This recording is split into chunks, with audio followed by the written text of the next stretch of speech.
ยัดน้ำหานไปจะทำการมงคลหากเขายังมาหลักเอายังเหล่าแต่เป็นโลพระเจ้ายังเอาไปเป็นไข่สนูวิทย์ไปหอดที่ผู้ผีแดนแบบผู้ป่าเจ้าเมื่อประมายังเอาไปถึงผีธรรมดาน้ำนั้นนี่มีมากสำหรับผู้ไปได้กินของให้สุขให้ลูกให้ไปที่ให้ได้กินกัวเก่าความทันความนี้ดีกว่ากัวเมดีกว่าพี่ดำพี่ดวงผู้หลวงได้กินกัวว่าคุ้มตัวนี้ดีงามใส่ปอดคุ้มยอดปัญญาผู้เจ็บตาได้กินแล้วเพราะว่าตาตัวนี้คุ้มเนื้อหดเมืองหัวคอแก้วหุ่งเมื่อหอดเมืองแก้วเห็นรถผู้แหงผู้ซบแปงได้กินเพราะว่าซบตัวนี้แหงดีแหงงามตั้งแต่เช้าผู้ดีงามก็ยังแหงข้างก้นก็ยังดีกว่าคนไผก็บ่มีนมน้ำเหลาและน้ำยาแต่มีปัญญาก็ยัง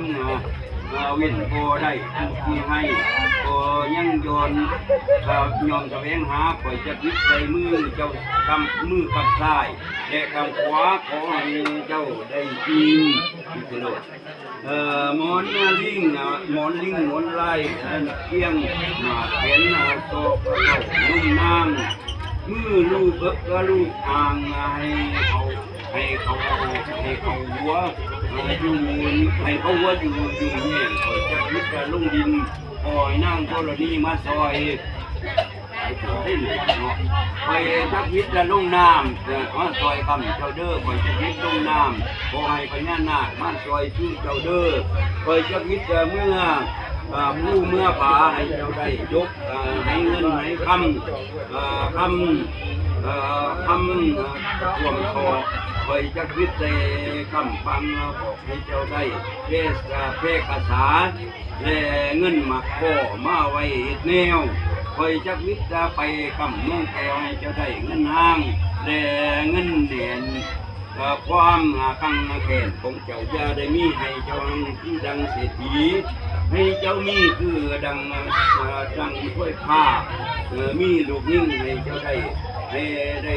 เลี้ยงหลายมีลูกได้ให้เจ้าได้เลี้ยงง่ายให้เจ้าอยู่ทางใจแต่แก้วแหวนเงินคำเจียตุ้งฟองเสียมังกลังเจียสุขาสวัสดีให้เจ้าขึ้นเจ้าเกินขอขาเทิน